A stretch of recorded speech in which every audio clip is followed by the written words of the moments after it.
जलमणो वमं गतिं पते वोच्छामि समय पाहुड मीनमो सुध केवली भणिदम्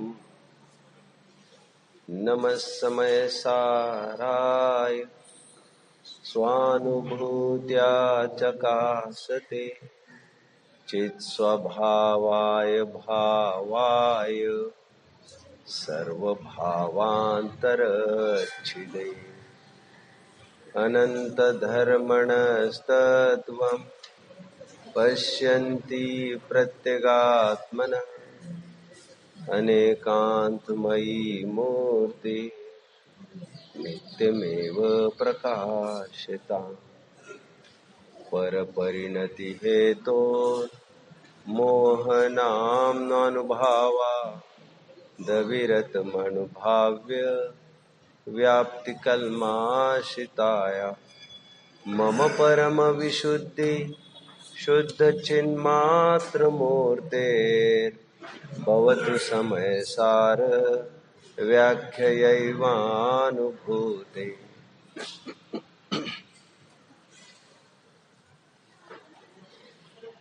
आत्मार्थियों, आत्मा के रसिकों, जिन धर्म देव शास्त्र गुरु के श्रद्धांत से लेकर आत्म श्रद्धांत तक की प्रक्रिया का नाम है। देव शास्त्र गुरु का श्रद्धान, 7 तत्वों का श्रद्धान, आपा पर का श्रद्धान और तत्पूर्वक आत्मा का श्रद्धान। ध्यान रहे कि पहला ठीक ठीक हुए बिना दूसरी सीढ़ी चढ़ी नहीं जा सकती। देव शास्त्र गुरु का ठीक ठीक श्रद्धान हुए बिना 7 तत्वों का श्रद्धान संभव नहीं होगा। 7 तत्वों का श्रद्धान हुए बिना आपा पर का श्रद्धान होगा नहीं, और आपा पर का श्रद्धान हुए बिना आत्मा का श्रद्धान भी होगा नहीं, और आत्मा का श्रद्धान होगा नहीं तो निश्चय सम्यक दर्शन नहीं होगा। निश्चय सम्यक दर्शन ही नहीं होगा तो मोक्ष मार्ग की कल्पना कैसे कर सकते हैं। देव शास्त्र गुरु के श्रद्धान से इतना तो फायदा होगा कि 7 तत्वों का श्रद्धान कर पाएंगे, क्योंकि अन्य देवी देवताओं के द्वारा तत्वों का निरूपण भी संभव ही नहीं है। सांख्य तो 25 तत्व मानते हैं, वैशेषिक 6 तत्व मानते हैं, नैयायिक 16 तत्व मानते हैं। मैं अभी उस दुनिया में नहीं जाना चाहता, बट तत्व के नाम पर तो वे अतत्व की चर्चा करते हैं।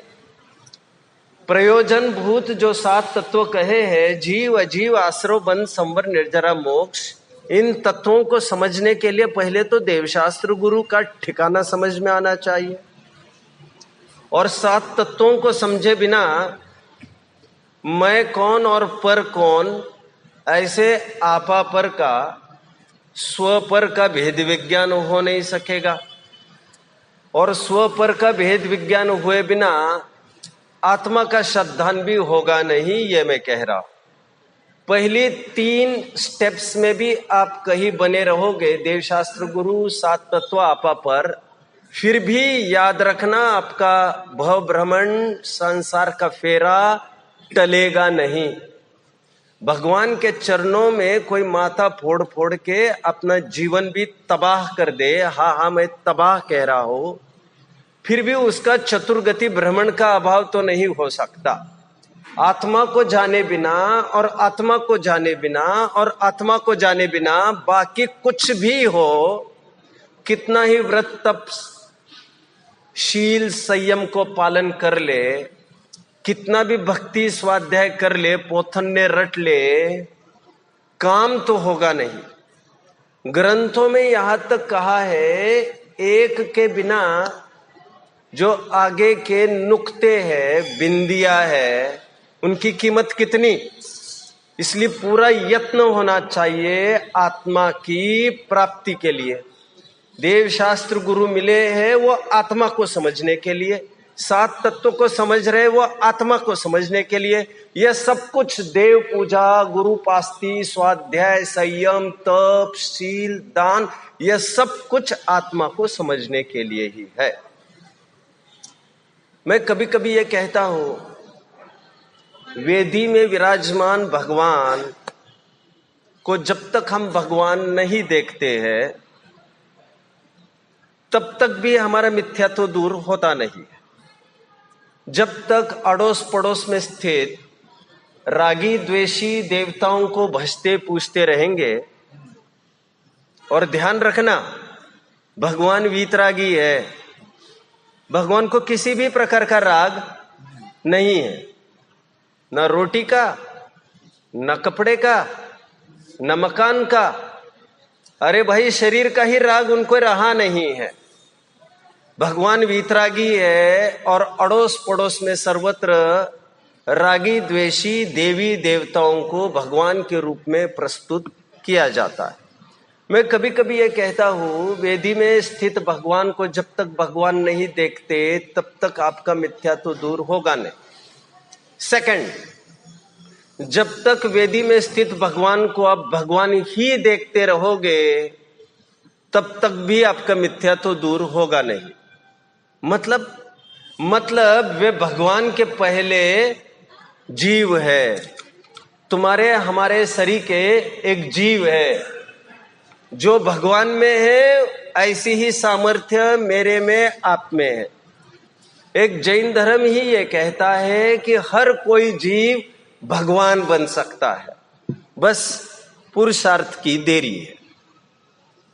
जन धर्म से जिन धर्म और जिन धर्म से निज धर्म की प्रक्रिया से सुख की प्राप्ति होती है। इसीलिए आपने नोट किया होगा कि हमारे हरेक अनुष्ठान पूर्ण होने के उपरांत, पूजा पूरी हुई, हम कायोत्सर्ग करते हैं, भक्ति पूरी हुई, हम कायोत्सर्ग करते हैं। स्वाध्याय के उपरांत कायोत्सर्ग का विधि विधान बताए ग्रंथों में 25 श्वासोच्छ्वास प्रमाण। अरे भाई यहां तक कि दीर्घ शंका लघु शंका करने के उपरांत भी कायोत्सर्ग का विधि विधान ग्रंथों में है या नहीं? हरेक अनुष्ठान करने के बाद कायोत्सर्ग तो चाहिए ही। हरेक पंक्ति होने के बाद फुल स्टॉप जैसे चाहिए वैसे कायोत्सर्ग इसीलिए जरूरी है। कायोत्सर्ग का अर्थ महाराज जी? शाबाश। काय तो उपलक्षण के रूप में आपको मन और वचन भी गर्भित समझना है। काय अंत्य दीपक है। मन वचन तथा काय के प्रति ममत्व का त्याग ये हमारा मूल गोल है। और आत्म प्राप्ति हुए बिना, स्वयं का परिचय हुए बिना, अपने घर में आए बिना पर घर का त्याग वैसे ही नहीं होता। ये सभी बातों को इसीलिए कहा सबके पीछे आत्म तत्व जरूरी है। कल हमारी चर्चा के दौरान कुछ बिंदु आए थे, उनको मैं फिर से थोड़ा नए पुष्टि के साथ रिपीट करना चाहूंगा। कल वैसे बीच में और एक महत्वपूर्ण बात, थोड़ा समय का ध्यान रखा जाए, क्योंकि 1-2 दिन तो मैं राह देखूंगा जब तक ट्यून अप आप न हो, मैं न हो। ये गृहस्थ है, श्रावक है, ये गृहस्थ बीवी बच्चे वाले होंगे ना आप तो। ये तो गृहस्थ है और ये बिल्कुल ठीक बिफोर टाइम यहां पर दाखिल हो चुके थे। हम तो निवृत्त जीव है, हमें बिफोर टाइम यहां पर चाहिए और चाहिए, क्योंकि आप सभी आए बिना मेरा प्रारंभ करना बहुत सौहार्द का सूचक नहीं होगा। तो प्लीज आप मेरी भावना का सपोर्ट करें। कल एक बात आई थी नो कर्म की। मैं सार का अर्थ कहते समय यह कह रहा था, समय सार का अर्थ वह आत्मा जो द्रव्य कर्म, नो कर्म और भाव कर्म से रहित है। भाव कर्म का अर्थ मैंने राग द्वेष लिया था, अपनी ही विकारी पर्याय। द्रव्य कर्म का अर्थ तो ज्ञान वर्णादि कर्म का उदय रूप कारण बोला था मैंने, और नो कर्म को मैं बोल रहा था आश्रयभूत कारण, जिसका जीव स्वयं आश्रय करता।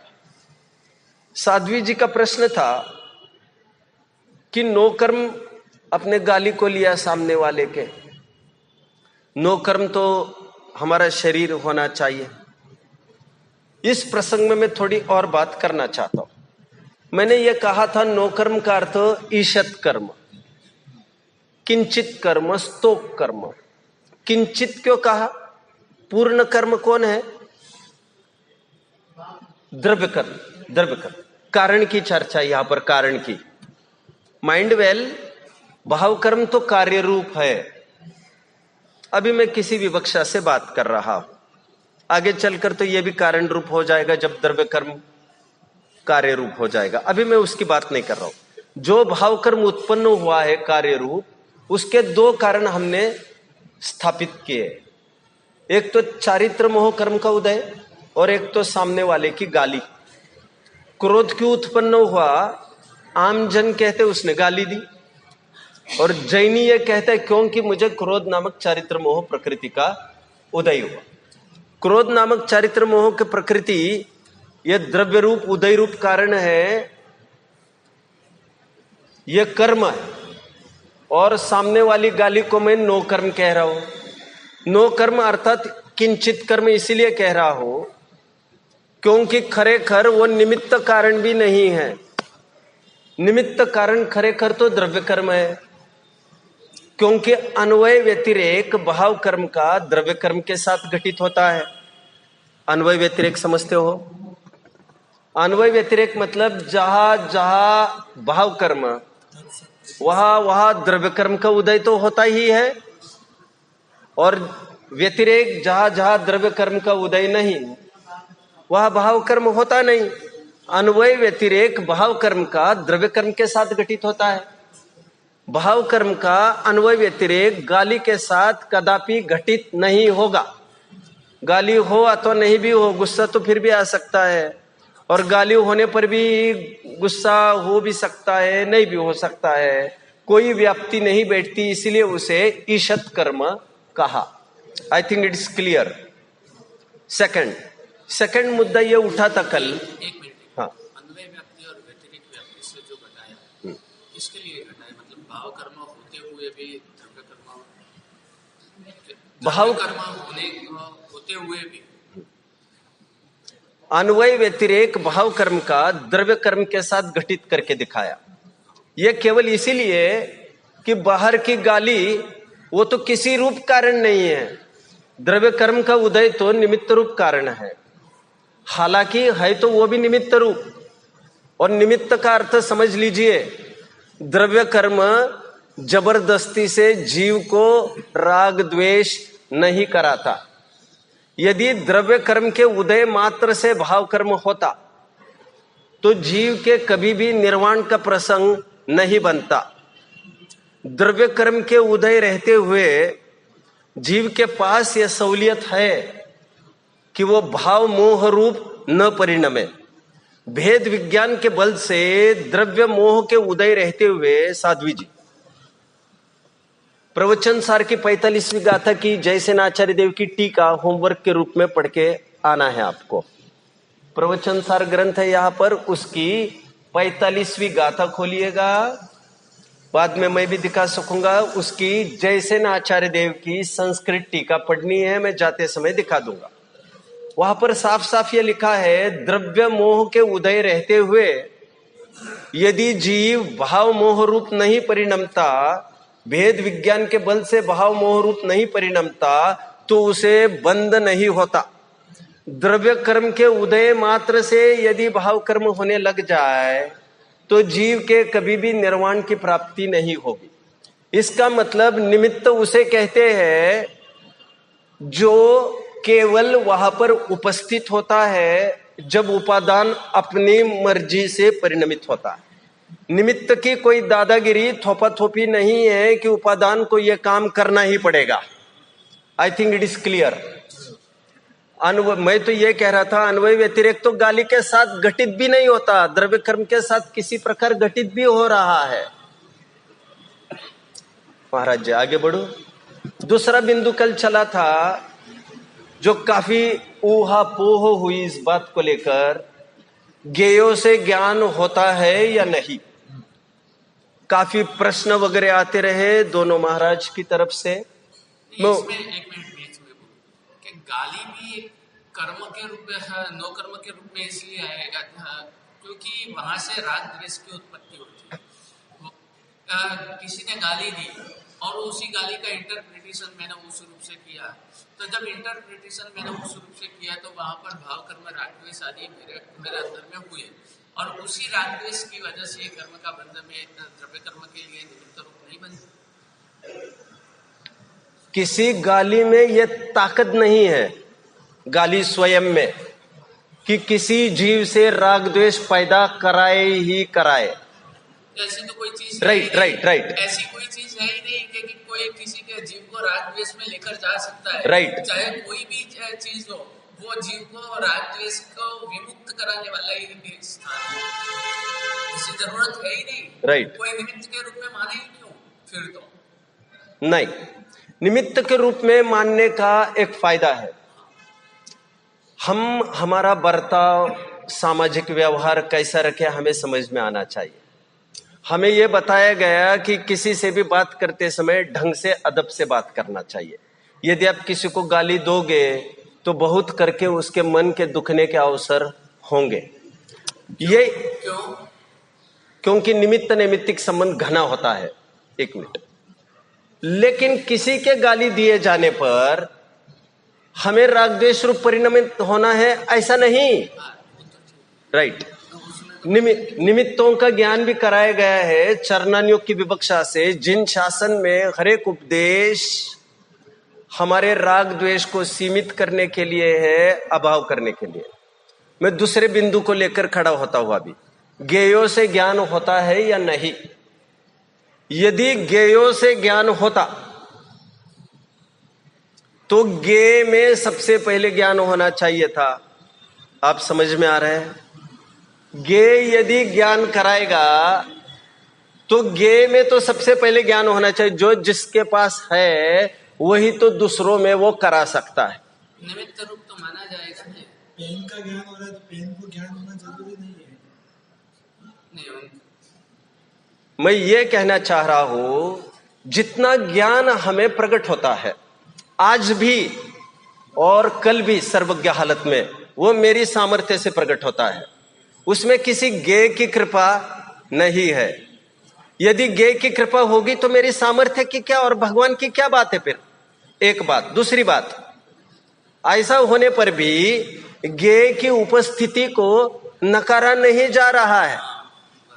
ज्ञेय होंगे वहां, बट ज्ञेय है इसलिए ज्ञान हुआ ऐसा नहीं। यही तो वस्तु स्वातंत्र्य है। वस्तु स्वातंत्र्य को समझने का फल यह है, एक वस्तु है उसके कारण दूसरी वस्तु है ऐसा नहीं। कर्ता कर्म अधिकार के कोई बात है? नहीं, कोई बात है? मैं दो सिद्धांत कहूंगा और आपसे अर्थ चाहूंगा। ये 116वीं गाथा समयसार, 116वीं गाथा से लेकर 125वीं गाथा तक की टीका में दो स्लोगन आए हैं। नहीं स्वतो सती शक्ति कर्तुम अन्येन पार्यते। एक महाराज जी इसका अर्थ मैं आपसे चाहूंगा। नहीं स्वतो सती शक्ति कर्तुम अन्येन पार्यते, क्या मतलब है? नहीं स्वतो असति शक्ति कर्तुम अन्येन पार्यते। एक, जो जिसमें सामर्थ्य नहीं होती वह दूसरों के कितने भी कोशिश किए जाने पर उससे वो चीज पैदा नहीं करा सकते। मुझे कोई विद्वान बनाना चाहे, मुझे और मुझे उमंग नहीं है, कहो मेरे में सामर्थ्य नहीं है, मैं कह रहा हूं अभी सामर्थ्य नहीं मतलब उमंग नहीं होगी, जो भी कुछ होगा, तो कोई दुनिया कैसे भी टीचर लाकर खड़े किए जाए, मैं नहीं ठीक हो सकता तो नहीं ठीक हो सकता। एक बात, नहीं वस्तु शक्तया परमपेक्षन्ते, दूसरा सूत्र, यदि वस्तु में सामर्थ्य है तो उसे किसी की भी जरूरत नहीं है। टीचर से ज्ञान होता है, ग्रंथों से ज्ञान होता है, यह निमित्त भर का कथन है, इससे भ्रमित नहीं होना चाहिए। ज्ञान होता है अपनी योग्यता से। उसमें उस समय में निमित्त के रूप में हजीर थे गुरुजी, हजीर था बाहर का लाइट, दीपक, पुस्तक आदि, बट ये सब कारण नहीं है, परमार्थ कारण उपादान हुआ करता है। ध्यान रहे, ज्ञान परोक्ष हो अथवा प्रत्यक्ष, ज्ञान तो निरालंब ही होता है। एक मिनट इस ज्ञान को यदि आप गले उतार पाओगे तो आपको जिन शासन का हार्ट, जिन शासन का हार्द आप गले उतार पाओगे। कैसे? हमने तो प्रत्यक्ष ज्ञान की परिभाषा ये पढ़ी है, I will give you chance, है ना। अक्षम अक्षम वर्तते इति प्रत्यक्षा, जो ज्ञान ज्ञान के ही द्वारा प्रवृत्त होता है उसे प्रत्यक्ष कहते हैं। एंड परह अक्ष इति परोक्ष, जो ज्ञान, अक्ष का अर्थ ज्ञान होता है, इतना तो समझते ही होंगे, जो ज्ञान पर के माध्यम से प्रवृत्त होता है। जैसे मैंने कल कहा था, इंद्रिय और मन के माध्यम से प्रवर्तने वाले ज्ञान को मति ज्ञान कहते हैं। भाई साहब, मति ज्ञान की तो परिभाषा ही यह बताई गई है, श्रुत ज्ञान की तो परिभाषा ही तत्व और सूत्र में आई है। क्या आई है श्रुत ज्ञान की परिभाषा? महाराज जी बोलिएगा नहीं, कोई बोलिएगा नहीं। श्रुत ज्ञान की परिभाषा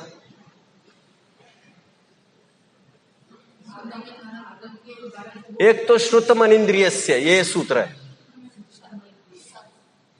मन होना जरूरी है कह रहे हैं, अब मैं उसमें उलझना नहीं चाहता। और एक तो ये सूत्र था श्रुतम मति पूर्वम वाला सूत्र है, द्वैनिक द्वादश भेदम, जो पहले अध्याय का 20वां सूत्र है।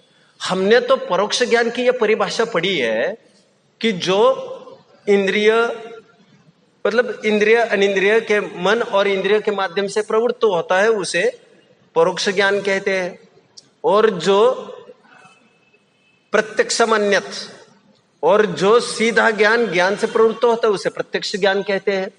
इतना तो आगम ने आपको बता दिया, बट अभी मैं जो कह रहा हूं वो अच्छे से सुन लीजिए।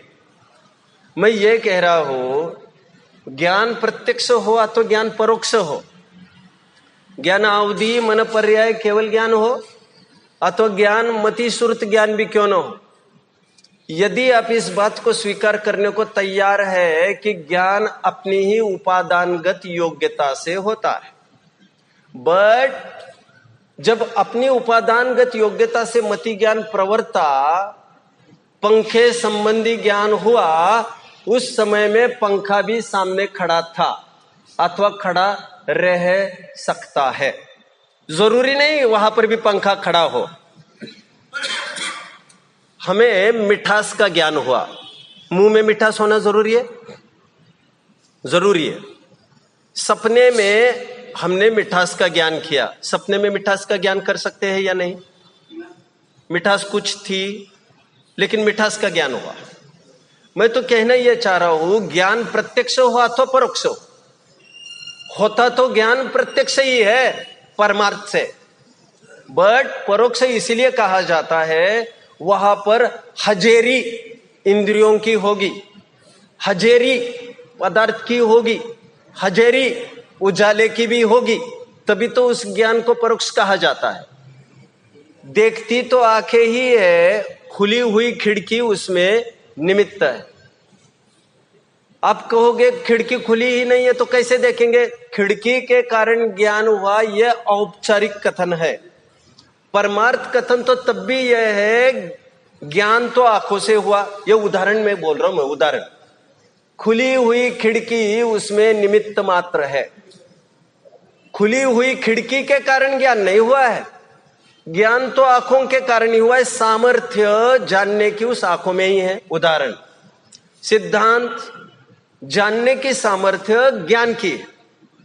मति ज्ञान ने चश्मे का ज्ञान किया, उस समय में वहां पर इंद्रिया मौजूद थी, पदार्थ मौजूद था, उजाला मौजूद था, इसलिए उस ज्ञान को परोक्ष ज्ञान कहते हैं।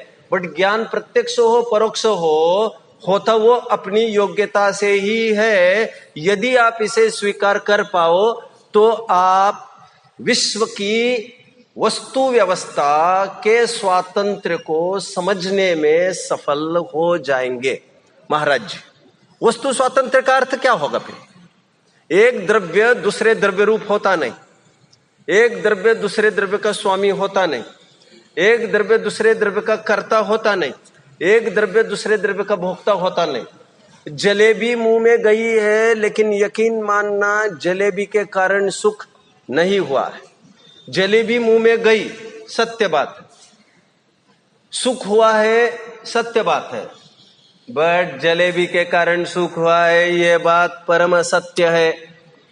जिस दिन मेरा लड़का, मेरी बीवी, मेरे पति मर जाएंगे, उस समय में मुंह में जलेबी आने पर भी आज मजा नहीं आएगा। शेर सामने है, यह बात खरी है।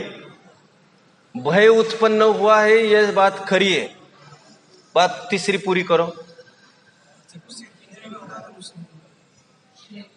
राइट राइट राइट, शेर के कारण भय उत्पन्न हुआ, यह बात खरी नहीं। अभी भक्तामर स्तोत्र का एक छंद बोलिए प्यारा सा। प्रीत्यात्म वीर्यम विचार्य मृगी मृगेन्द्रम नाभेति किम निज शिशो परिपालनार्थम। कल का हिरण, कल की हिरनी आज तो नहीं डर रही है। इसका मतलब यह बात तय हुई, पर द्रव्यों के कारण हमारे अंदर कुछ होता है, यह बात साफ गलत है। तो मूल कारण वहां पर भी भय नामक चारित्र मोह प्रकृति का उदय था, और आज राग नामक चारित्र मोह, राग कहो अथवा रति कहो, अपने बच्चे के प्रति रति हो गई ना। नो का शायद जानते हो ना, हास्य रति, रति रति कह रहा हूं मैं इसे, रति रति नामक चारित्र मोह प्रकृति का उदय हुआ, तो आज रति हो गई। आज शेर के साथ जांग ठोक कर खड़ी है। दम है तो मैदान में उतर जाओ। एक द्रव्य दूसरे द्रव्य का करता है, यह केवल व्यावहारिक कथन है। हम जब जलेबी खाते उस समय जो मिठास का अनुभव होता है, वो करेले खाते वक्त नहीं होता। जो जलेबी खाते समय मिठास का वेदन हुआ, यकीन मानना वह जलेबी के कारण नहीं हुआ है। लोगों को लगता है फिर करेला खाते समय मिठास का ज्ञान क्यों नहीं होता? और मैं आपको यकीन दिला सकता हूं, यदि आप वैज्ञानिक हो तो, जलेबी खाते समय आपको मिठास का ज्ञान न हो, यह हो सकता है। करेला खाते समय आपको कड़वाहट का ज्ञान न हो, यह भी हो सकता है। ऐसा हो सकता है साध्वी जी? क्योंकि जीव उपयोग का भोग करता है, उस दिशा में उपयोग ही नहीं है, तो उसको उस संबंधी कोई वेदन भी नहीं होगा। उस समय में वो वेदन कर रहा है और अन्य कोई चीज का, तो उसको यही नहीं पता चला कि उसमें नमक कम था, ज्यादा था, ज्यादा था, कम था, कुछ था, कुछ था, कुछ था। उस समय मिठास का अनुभव हो सकता है। मैं ये कह रहा हूं, केवल अभी इतनी सी बात कह रहा हूं, बाह्य विषयों के सेवन का और ज्ञान के होने का एक निमित्त नैमित्तिक संबंध मात्र है। 100% नियामक कुछ भी नहीं हुआ करता। लेकिन निमित्त नैमित्तिक संबंध तो निमित्त के रूप में तो मानोगे कि निमित्त के बिना तो हो ही नहीं सकता। घट का मिट्टी के अंदर घट की ताकत है, तो तुम मिट्टी रहने दो ने, वो निमित्त क्यों आए और घड़ा बन जाए ऐसे ही? वो तो बनने वाला नहीं है। निमित्त उतना ही उपयोगी है जितना वो उपादान की पात्रता है, लेकिन निमित्त नहीं मिलने पर वो उपादान अपने रूप में परिणमित नहीं होता है। जैसे जाति भव्य का जीव, उनकी पात्रता तो पड़ी हुई है। अभव्य के जीव की बात नहीं है, जाति भव्य के अंदर वो पात्रता तो पड़ी हुई है, लेकिन निमित्त नहीं मिल रहा है और उनसे वो काम नहीं बनता है। तो निमित्त को गौण कैसे मानेंगे? निमित्त का अर्थ ही यह है महाराज जी, जिनकी उपस्थिति अनिवार्य है। उपस्थिति अनिवार्य है। सुनिए, 2 लाइन सुनिए। निमित्त तो होता तो है बट करता नहीं है, करता नहीं है ठीक है। बट होता तो है। हाँ, करता कुछ नहीं। यदि साइंस पढ़े हो, साइंस कोई पढ़ा है यहां पर? एक शब्द है catalyst. Catalyst, catalyst is a substance by whose mere presence the rate of reaction gets altered. मैं केमिकल इंजीनियर हूं। कैटलिस्ट को कहते हैं उत्प्रेरक। क्या कहते हैं? उत्प्रेरक। और यकीन मानना, कैटलिस्ट का कोई रोल नहीं है उसमें। जो दही जमा है उसमें चांदी का सिक्का निमित्त है, चांदी का कुछ भी उसमें गया नहीं है। दूध स्वयं दही रूप परिणमित हुआ चांदी की हयाती में। अब 10 बार बिना चांदी के करो, दही नहीं जमेगा। 10 बार चांदी के हयाती में करो, दही जमेगा। ऐसा होने पर भी चांदी के कारण तो दही, दूध नहीं जमा है। दूध जमा अपनी योग्यता से है। चांदी की सन्निधि, चांदी का होना, उपस्थिति वहां पर निमित्त मात्र है। निमित्त होता तो है, करता नहीं है, करता नहीं है परंतु होता तो है। क्लियर? वो तो करता तो उपादान, उपादान एक बात पड़ा हुआ है। महाराज जी और एक बात कह रहे थे, क्षायिक सम्यक्त्व किसी को होना हो तो बिना केवली श्रुत केवली के पादमूल के होकर दिखाए। क्या क्या क्षायिक सम्यक्त्व कब होता है, किसे होता है?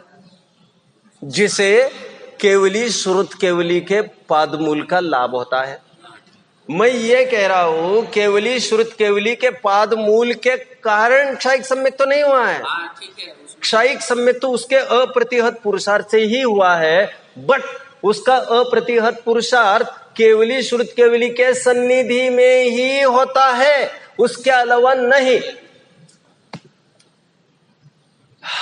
अरे यार, थोड़ा धीरे से। ओके ओके, बहुत ज्यादा जोर से बोलते हैं, ठीक है। परेशानी होती कल है।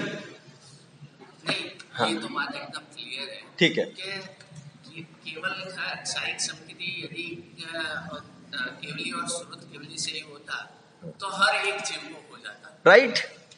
और दूसरी बात, उनके अलावा होता तो अभी भी हो जाता। ठीक, ठीक है। तो उनका मतलब ये तो हुआ है कि दोनों की आवश्यकता है ही। न निमित्त को गौण बना सकते, न उपादान को छोड़ सकते हैं। उपादान और निमित्त दोनों की आवश्यकता है ही। स्वयंभू स्तोत्र में ऐसा एक छंद आया है जिसमें कहते हैं हर एक कार्य के होने में 2 कारणों की जरूरत होती ही है। इसका मैं मना नहीं कर रहा हूं, कोई भी मना नहीं करना चाहिए, बट मैं क्या कह रहा हूं थोड़ा फिर गौर करिए। दोनों की जरूरत है का तात्पर्य फिजिकल एग्जिस्टेंस। मैं किसी निमित्त की प्रतीक्षा करता रहूं, राह देखता रहूं तो मेरा काम बने, ऐसी बात नहीं है। जब भी काम होगा मेरी ही सामर्थ्य से होगा। भगवान की भी ताकत नहीं है कि मेरी सामर्थ्य को वो बूस्ट करे। भगवान के रहते हुए मेरी सामर्थ्य को मुझे ही बूस्ट करना है। यह तो मेरी कचास, मेरी कमजोरी है कि भगवान के बिना मैं मेरे अपने सामर्थ्य को बूस्ट नहीं कर पा रहा था। आई थिंक मैं आगे बढ़ता हूं। एक बार श्लोक को पढ़ लेंगे कल के, उसके कुछ प्रश्न फिर से मैं पूछ लूंगा। पढ़िए। नमः समय साराय स्वानुभूत्या चकासते चित् स्वभावाय भावाय सर्वभावांतरच्छिदे। मैं समय सार को नमस्कार करता हूं। का भाव क्या बताया था मैंने? परमार्थ भाव तो समय सार को नमस्कार करने का परमार्थ भाव तो शुद्धोपयोग की प्राप्ति है। नमः समय साराय ऐसा लिखना भी ये व्यवहार नमस्कार है, क्योंकि जो बोलने में आता है वो सब व्यवहार ही आता है। सच्चा निश्चय तो कार्य के अनुरूप परिणमित होने में। वह समय सार की 4 विशेषताएं बताई थी, वे कौन कौन सी? भावाय, चित स्वभावाय, स्वानुभूत्या चकासते सर्व भावांतरच्छेदे। आपका उपयोग बहुत अच्छा है।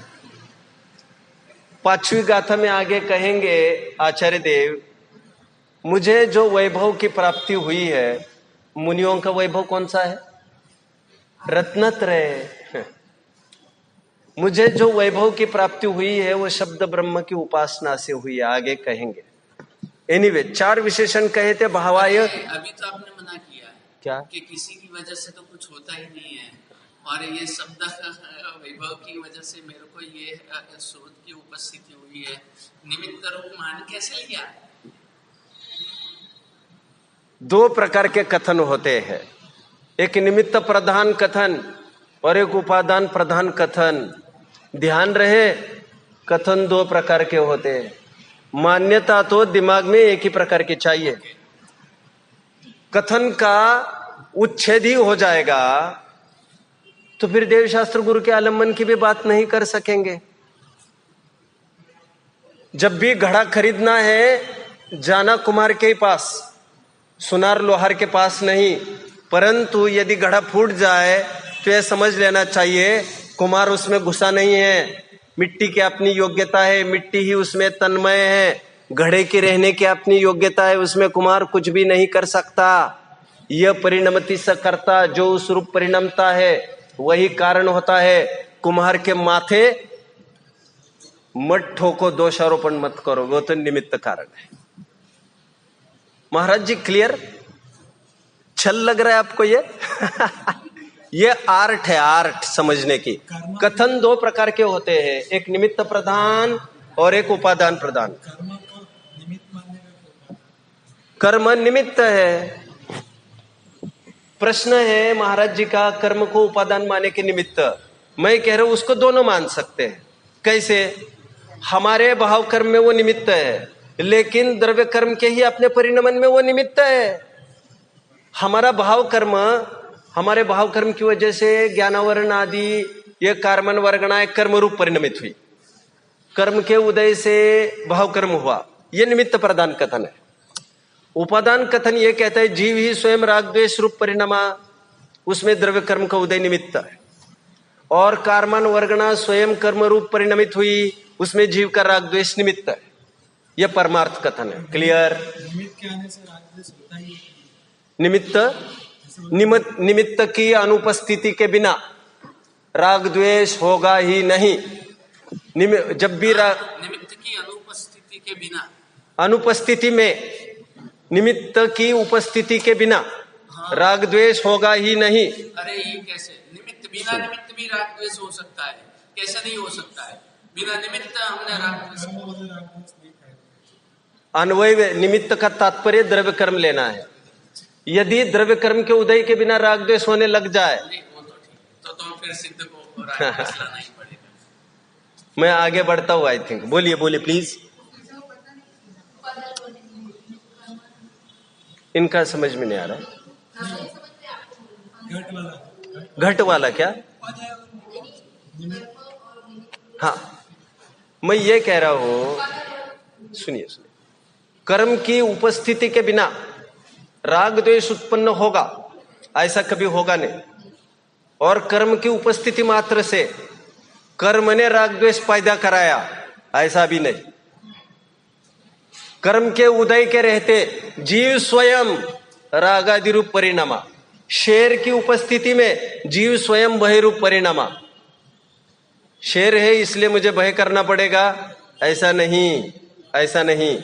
शेर होने के कारण मुझे भय करना पड़ेगा यदि, तो वस्तु स्वातंत्र कोलैप्स हो जाएगा और भगवान के भी छाती में धड़की भर जाएगी फिर शेर को देखकर, और ऐसा होता नहीं। आगे 4 विशेषण कल बताए थे समय सार के। कौन कौन से? भावाय, चित स्वभावाय, स्वानुभूत्या चकासते और सर्व भावांतरच्छेदे। भावाय का तात्पर्य समय सार आत्मा है। आत्मा कोई काल्पनिक वस्तु नहीं है। किसने देखा है आत्मा फात्मा को?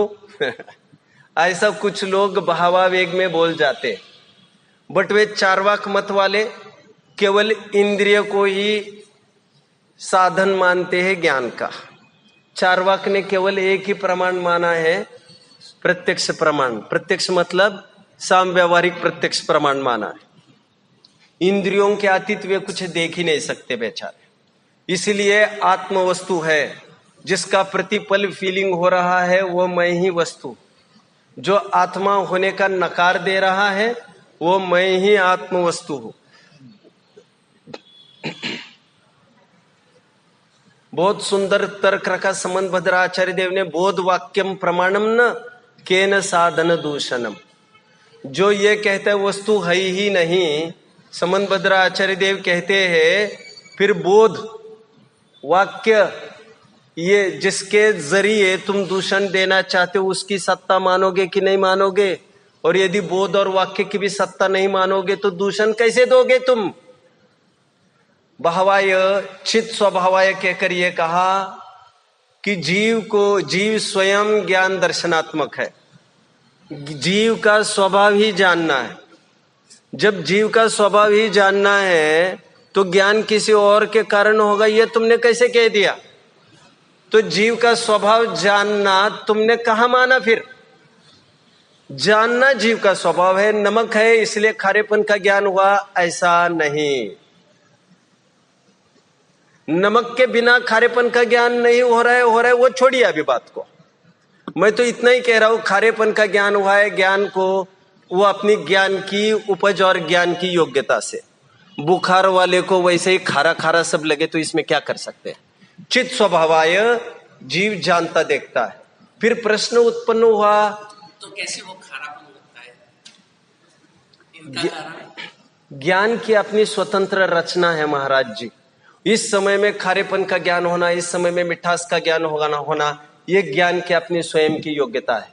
अरे यार ये तो सचिन जी ऐसा लग रहा है कि इसके अंदर तो साफ इसके अंदर फिट का ये डेटा फिट कर दिया है। आपको कुछ नहीं करना है, जो डेटा चल रहा है उसको देखते रहो और कुछ करना ही नहीं। ये पुरुषार्थ ही आपने उड़ा दिया। जब ज्ञान के अंदर सब कुछ बैठा हुआ है, ज्ञान के अंदर सब कुछ चलने वाला है, तो आप करेंगे क्या? आप भाव भी नहीं कर सकते, वो भी अंदर तय हुआ है, वो भी आप कैसे करेंगे? क्योंकि ज्ञान के अंदर तो वो भी डेटा फिट हुआ है।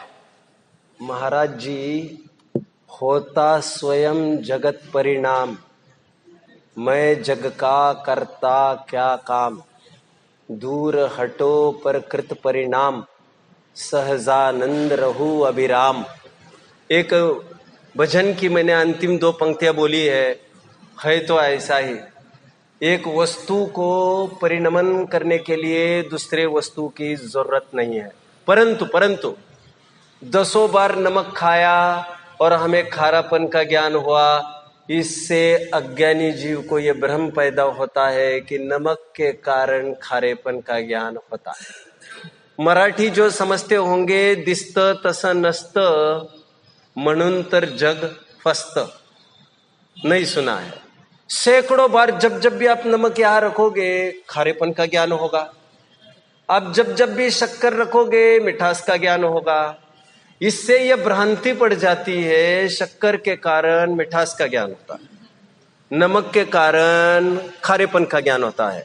बट आप यकीन मानो ये केवल काल प्रत्याशक्ति है, ये तो एक संयोग मात्र है। जब भी यहाँ पर ज्ञान होना था तब यहाँ पर जुबान पर वो चीज रखी जानी थी। बट इस सिचुएशन में भी ज्ञान स्वाधीनता से परिणमन कर रहा है। इसलिए मैं थोड़ी देर पहले ये कह रहा था, क्या सपने में भी हमें खारेपन का और मीठेपन का ज्ञान नहीं होता बिना वस्तु के ही? और जो मैंने कल हेतु तर्क दिया था, हाँ सपने में भी रसगुल्ला याद आया। बस मैं यही तो कहना चाहता हूँ महाराज जी। उसके पहले जब टेस्ट किया तब पता चला सपने।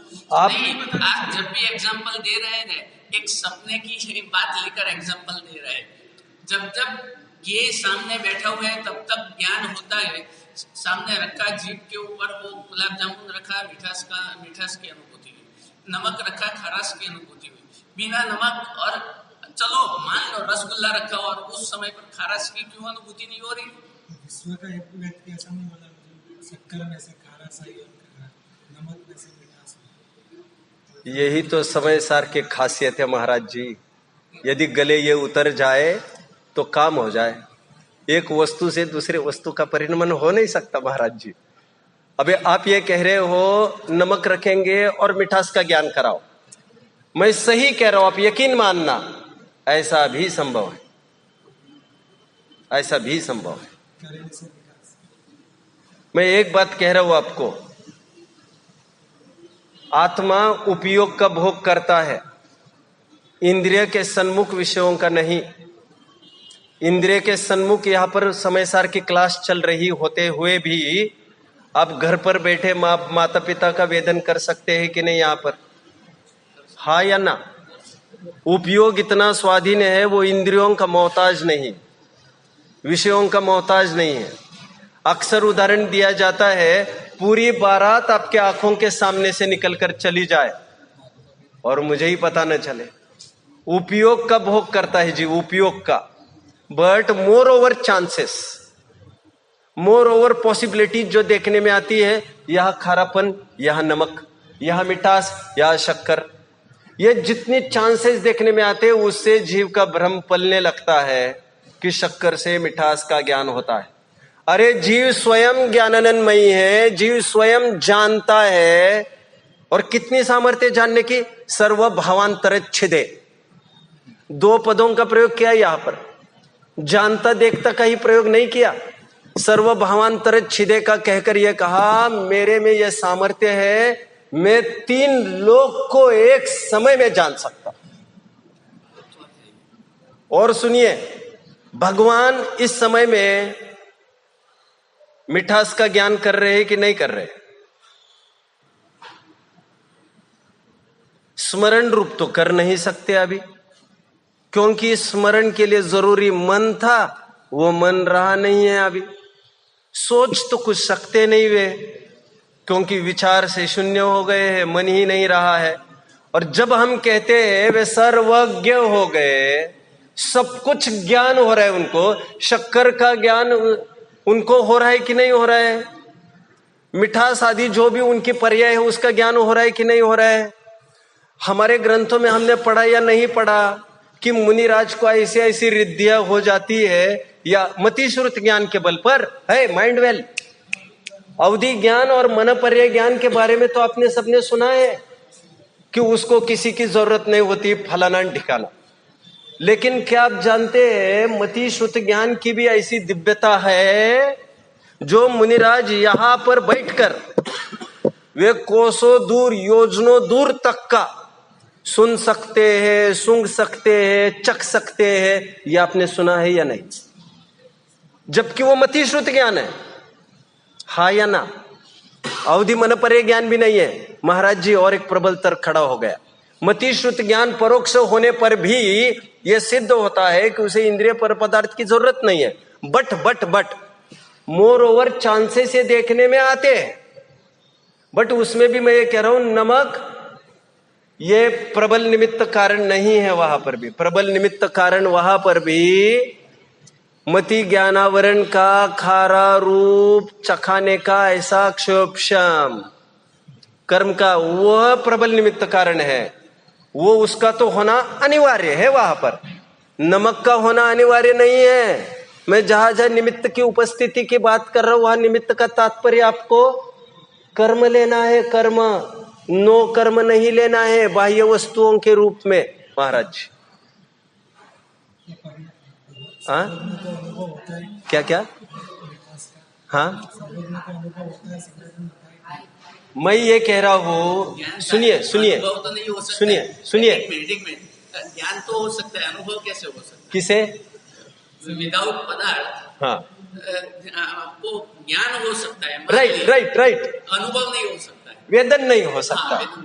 मैंने वेदन होता तो फिर पांचों इंद्रियों का विषय का वेदन सिद्ध को हो जाएगा। मैं ज्ञान ही की बात कर रहा हूं, मैं सोच समझ कर बोल रहा हूं। मैं जब हमने कहा भगवान सर्वज्ञ है, तो भगवान को खटास मिठास का ज्ञान हो रहा है कि नहीं हो रहा है महाराज जी? ज्ञान होगा, तभी तो दिव्य ध्वनि में आया। एक मिनट, उनको इंद्रियों की जरूरत है क्या? उसके लिए सन्निकर्ष की जरूरत है क्या? सन्निकर्ष समझ में आ रहा है ना? कारक साकल्य संपर्क होने की जरूरत है क्या? गेयों से ज्ञान होता है, ये हमने कैसे कह रहे? फिर हम भगवान जानते तो सब कुछ है, वेदन केवल अपने आत्मिक भोग का करते हैं। सकल गे ज्ञायक तदपि निजानंद रसलीन। क्या कहा? मेरी पत्नी सबसे बात करती है, पर पुरुषों से भी बात करती है, मुझे कोई आपत्ति है? अरे पति जैसा दिल तो किसी को नहीं लगाती ना, लेकिन तो आपत्ति क्या है? भगवान सबको जानते। कैसे? ऐसे जानते जैसे स्वयं को प्रत्येक जानते, वैसे ही सभी पदार्थों को प्रत्येक जानते हैं, बट उनका दिल किसी पर नहीं आता है, हालांकि उनके दिल ही नहीं है। दिल नहीं आता है मतलब श्रद्धान में वे अपनत्व एकत्व अपनी आत्मा के अलावा कहीं नहीं करते। सकल गे ज्ञायक तदपि निजानंद रसलीन। सर्व भावांतर छिदे, चित स्वभाव आय और सर्व भावांतर छिदे में क्या अंतर पड़ गया? महाराज जी, मुझे कहने में बड़ी खुशी हो रही है, मुझे बहुत अच्छा लग रहा है। शक्कर में खारास का ज्ञान करें। देखो महाराज जी जब ये समझने रहे हैं कि मैं महाराज जी हूं, विद्यार्थी बनकर बैठे हैं, ज्ञान के लिए और कुछ नहीं चाहिए, ज्ञान समर्पण मांगता है, आपका समर्पण। पहले दिन महाराज जी मुझे कह रहे अरे आप नीचे बैठोगे, ऐसा नहीं होगा। यद्यपि मुझे कुछ भी नहीं है उसका, मुझे तो पढ़ाना है और मुझे समर्पित जीव चाहिए जो जिन शासन को समझने के लिए तैयार है। इन सब बातों से मुझे बड़ा परम हर्ष है। जो आपने मेरी व्यवस्था की है उसको लेकर मुझे हर्ष नाराजी कुछ भी नहीं है। मुझे हर्ष ये है कि आप यहाँ पर आ रहे हो, आप जिन शासन को पढ़ने का अवसर पा रहे हो। दो विशेषणों का प्रयोग किया, चित स्वभावाय और सर्वभावांतरच्छिद। इतना ही कहकर नहीं रुके, कैसा है समय सार जो जानता देखता है। साथ में ये भी बोल रहे हैं सबको जानता देखता है। क्या क्या क्या अनुभव ना जाए। शक्कर में से हाँ खारास का ज्ञान होता है कि शक्कर में से यदि शक्कर में से नमक में मिठास का ज्ञान।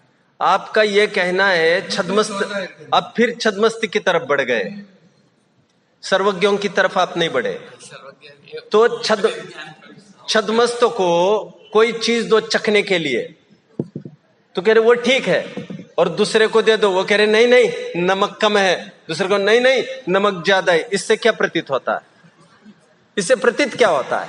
गेयों से ज्ञान नहीं, गेयों में ज्ञान नहीं है, भिन्न भिन्न सत्ता नहीं कोई किसी में कही। गेयों से ज्ञान नहीं होता, गे है इसलिए ज्ञान होता है, ऐसा भी नहीं। ज्ञान से नहीं होता है। सुनिए, और एक रहस्य की बात मैं बता देता हूं, और एक रहस्य की बात बताता हूं। यथार्थ रूप से हम इस कुर्सी को नहीं जान रहे तो हमारे ज्ञान में ही वो इमेज बनी है एक चेयर की, हम उसको जान रहे। कुछ समझ रहे मेरी बात को? Please again again again. आंखों के डॉक्टर के पास जाते हैं हम, और डॉक्टर को कहते हैं आई साइट कमजोर हो गई। डॉक्टर बाहर के पदार्थों में और यहां कुछ नहीं करते, वे जो पीछे रेटिना को ठीक करते हैं। डॉक्टर्स का यह मानना है जो आंखों को ज्ञान होता है वो सामने वाले पदार्थ का नहीं होता है, वो रेटिना में जो रिफ्लेक्शन होती है वो आंख उसको देखती है। ये किसी ने सुना है कभी? ऐसा ही है जो मैं कह रहा हूं। अब मैं जो कह रहा हूं ध्यान से सुनिए। एक्चुअली हम इस कुर्सी को भी नहीं जान रहे परमार्थ से, तो ऐसा ही इमेज, कुर्सी जैसा ही इमेज हमारे ज्ञान में बना है, ज्ञान की पर्याय पर। तो हमारी ज्ञान की पर्याय उसी को जान रही है। यदि इस कुर्सी को जानता आदमी तो इसको देखकर धड़कता क्यों फिर? आप समझ रहे मेरी बात को? नहीं समझ रहे अभी भी? उपयोग में दूसरा कुछ चल रहा है और धड़ल्ले से आदमी धड़क जाता है और फिर कहता अरे मैं कहा था, हाँ या ना। वो किसे देख रहा है? वो अपने ज्ञान को ही देख रहा है। परमार्थ से ज्ञान ज्ञान को ही जानता है, परमार्थ से वो पर को जानता नहीं।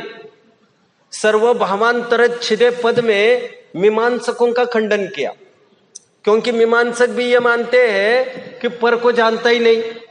सर्वभावांतर छिदे में ये कहना चाह रहे भैया पर को जानता है, और अभी अभी मैं ये कह रहा था कि परमार्थ से जीव पर को जानता ही नहीं। तो दोनों में क्या डिफरेंस है? डिफरेंस ये है, पर को नहीं जानता ये भी बात सही है, पर को जानता ये भी बात सही है। पर को नहीं जानता का मतलब सच पूछो तो वो अपनी ही ज्ञान पर्याय को जानती है, प्रत्येक समय की ज्ञान की पर्याय।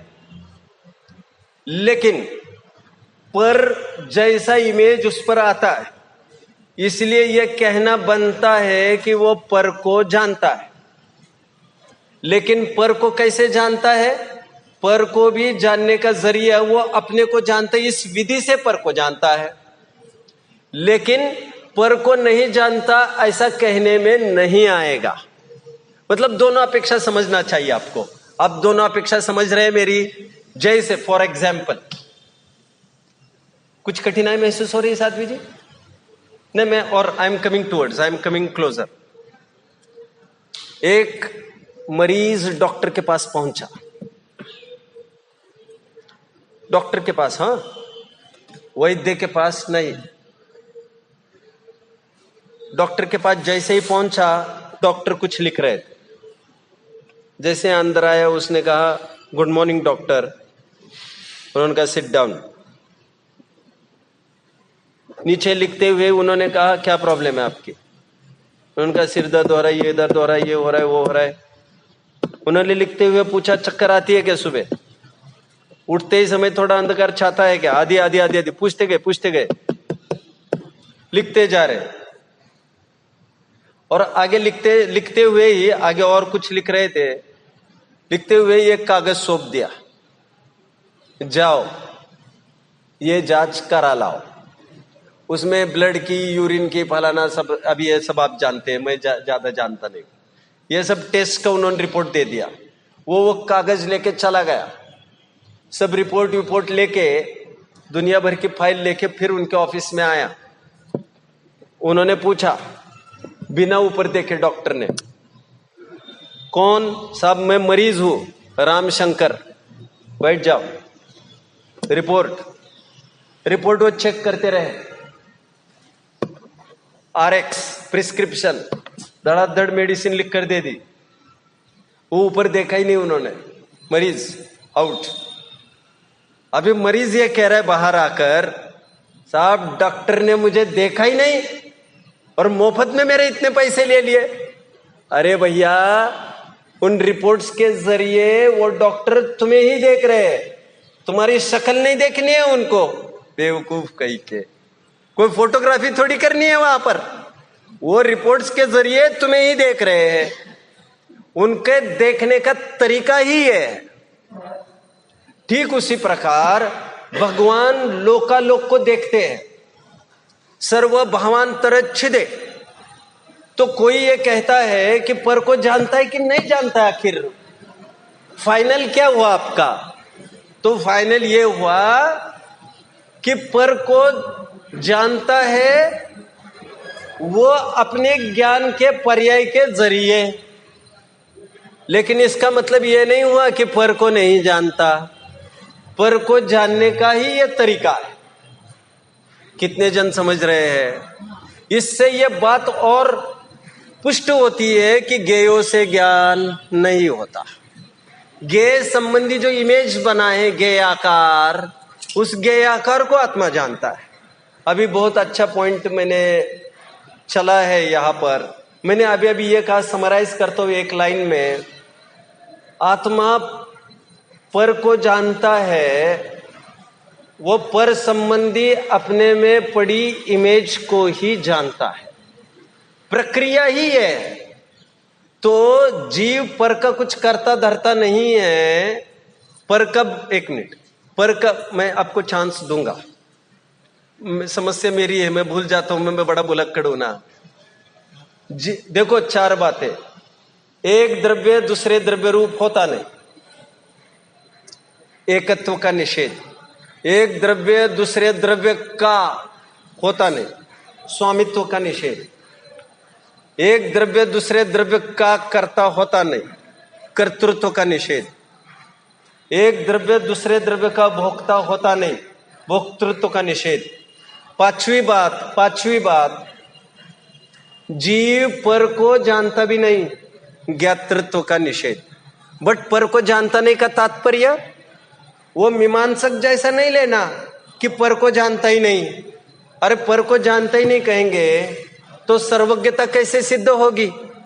पर को जानने की उनकी प्रक्रिया ये नहीं है कि घर से बाहर निकल कर जानेंगे। उनकी प्रक्रिया ये है, कंप्यूटर सेट किया है अपने ऑफिस में और उस कंप्यूटर के जरिए पूरे ऑफिस को जानते रहते। कितने जन फॉलो कर रहे हैं, समझ रहे हैं? बॉस पूरे कंपनी को वॉच करने जाए बाहर निकल कर तो उसके बाप की भी औकात नहीं है पूरे कंपनी में राउंड लगाने की। इतनी बड़ी तो कंपनी है, उस कंपनी के गली चौराहे नुक्कड़ उसको भी पता नहीं है अभी, लेकिन वो बाहर न निकलकर वो काम कर सकता है जो काम बाहर निकलकर नहीं हो सकता। भगवान को यदि सबको जानना है और यदि वे सोचे मैं बाहर जाकर जान लूं, तो आलोक में तो नो एंट्री बोर्ड लगा है। किसी को मैं भगवान हूं तो पहला नियम तुम्हारे लिए, तुम भगवान इसीलिए नहीं हो कि तुम किसी के भी घर में घुस जाओ। तुम भगवान इसीलिए हो क्योंकि तुम तुम्हारे घर में घुस गए हो। हमारे भगवान अनंत शक्तिमान नहीं है, हमारे भगवान अनंत वीर्य वाले हैं। सॉरी, हमारे भगवान सर्वशक्तिमान नहीं है, हमारे भगवान अनंत शक्तिमान है। क्या कहा मैंने? साध्वी जी आज आपको उपयोग थोड़ा कमजोर है, थोड़ा वैसे नहीं आप सही बोल रहे हैं, बट आज मुझे it seems you are drowsy today, थोड़ा सा ऐसा लग रहा है क्या? हालांकि आप कुछ भी मिस नहीं कर रहे हो, ये मुझे समझ में आ रहा है, फिर भी हमारे भगवान सर्वशक्तिमान नहीं है, हमारे भगवान अनंत शक्तिमान है। सर्वशक्तिमान का तात्पर्य जगत को अपने कब्जे में लेने का दावा भर करते हैं, करते नहीं है वे कुछ भी। एक परमाणु को भी यहां वहां करना किसी के बस की बात नहीं है।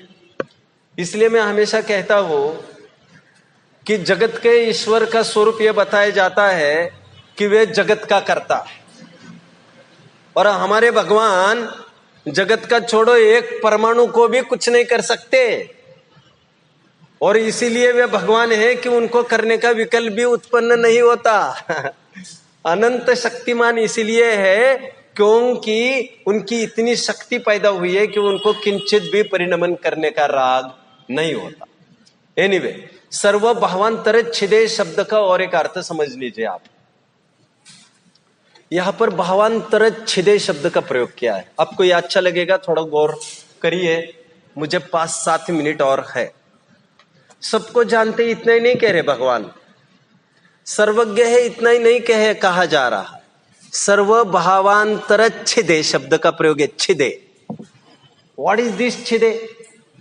छिदे का मतलब, छिदे शब्द में भिन्नता की गूंज है।